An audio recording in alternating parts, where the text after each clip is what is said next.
आवाज़ के दुनिया के दोस्तों, आज फिर नरेंद्र करेल आपके सामने एक रोचक कहानी लेके आया है। सुनिए, कहानी ये है, उस समय की है जब ईरान के बादशाह सलामत अपने महल की छत पर टहल रहे थे। वो टहलते टहलते अचानक उनके दिमाग में एक लाइन आई। वो लाइन ऐसी कि वो खुद सोच करके व्याकुल हो गए कि ये क्या मेरे दिमाग में आया। लाइन ये थी, खुशबू आ रही थी किसी जलते हुए मांस की। अब वो बार बार ये सोच रहे हैं कि ये खुशबू जलते हुए मांस की कैसे आ सकती है, लेकिन उनको तो इसके बाद की लाइन चाहिए। तो वो खाली बस बड़ी गमगीन अवस्था में सोच रहे थे क्या करना चाहिए, क्या नहीं होनी चाहिए इसके बाद की लाइन। अचानक मंत्री उन्होंने देखा कि बादशाह सलामत छत पे चहलकदमी कर रहे हैं। तो वो आया, आके बोला, जहान पना, आज आप छत पे घूम रहे हैं? बोला, हाँ मंत्री, मैं छत पे घूम रहा हूँ, लेकिन मेरे जहन में एक लाइन आई है और उसको पूरा कौन करेगा? बोले, बादशाह सलामत आप बताइए क्या है? बोले, लाइन ये आई है कि खुशबू आ रही थी किसी जलते हुए मांस की, और इसके बाद का क्या होना चाहिए? अब वो बादशाह सलामत के सामने से मंत्री क्या बोलता, वो अंदर ही सोचने लगा कि जब मांस जलेगा तो उसकी बदबू आएगी, खुशबू तो आ ही नहीं सकती। कुछ देर सोचने के बाद उसने कहा कि बादशाह सलामत आप एक काम कीजिए। बोले, क्या? बोले कि भारत में एक शहर है लखनऊ, वहाँ पे बहुत बड़े शायर रहते हैं, उनका नाम है गालिब। तो वहाँ अगर जाके उनको आप ये बताएंगे तो ज़रूर आपकी ये लाइन पूरी हो जाएगी। बोला, वाह मंत्री, आप तुमने क्या सलाह दी है। एक काम करो, मेरे रवानगी की तैयारी की जाए। अब साहब तैयारी हो गई उनकी रवानगी की। अब वो चले अपने वेशभूषा में, वो अपने प्यादों के साथ में।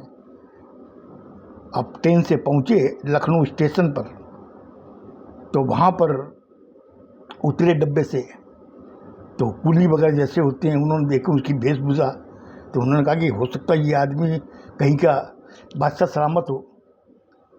उन्होंने कहा कि साहब कहाँ चलना है?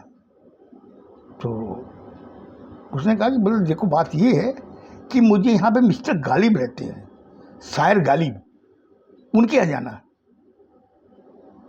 बोले, एक काम कीजिए, हम लोग तो नहीं लेके जाएंगे, बाहर में जो ऑटो वाले रिक्शे वाले हैं उनसे आप बात कीजिए, शायद वो लोग जानते हों, वो आपको वहाँ पहुँचा देंगे।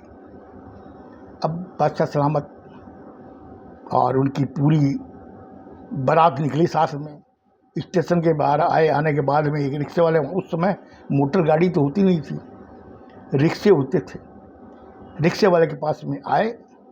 आने के बाद में संतरी ने कहा कि संतरी, ये जो हैं, बोले, मैं जानता हूँ कि वेशभूषा देख के लग रहा है ये कहीं के बादशाह सलामत है, तो आप कहिए क्या बात है? बोले, बात ये है कि मिस्टर गालिब के पास जाना चाहते हैं। बोले, गालिब के पास? वो जो शायर गालिब है? बोला, हाँ, उनसे उनके पास जाना चाहते हैं। बोले, हुजूर जरूर बहुत सी कोई विशेष काम होगा ताकि आप शायर गालिब के पास आए, वो भी कहाँ से?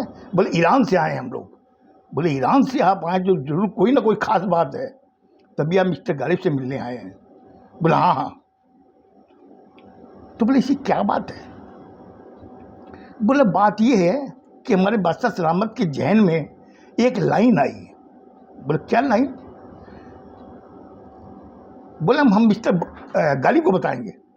बोले, गालिब को नहीं, पहले मुझे तो बताइए क्या बात है, ताकि वो पूरा कर सकें न कर सकें, इसीलिए मैं पूछ रहा हूँ। तो मंत्री ने कहा कि बोला, हुजूर बादशाह सलामत बोलिए ना इनको। बोले कि लाइन ये है कि खुशबू आ रही थी किसी जलते हुए मांस की। वहाँ रिक्शे वाले ने कुछ देर सोचा, सोचने के बाद में कहा कि आप एक बार फिर से बोलिए। बस सलामत। बोलने की खुशबू आ रही थी किसी जलते हुए मांस की। तो बोले हुजूर आप ईरान से इस लाइन के लिए आए यहाँ पर? बोला हाँ। तो आज मैंने फिर आपका ज़्यादा टाइम ले लिया। मैं सोचता हूँ इसका क्या उत्तर होना चाहिए और दूसरी लाइन क्या होनी चाहिए, वो कल आप सुनिएगा। खुश रहो, स्वस्थ रहो। धन्यवाद।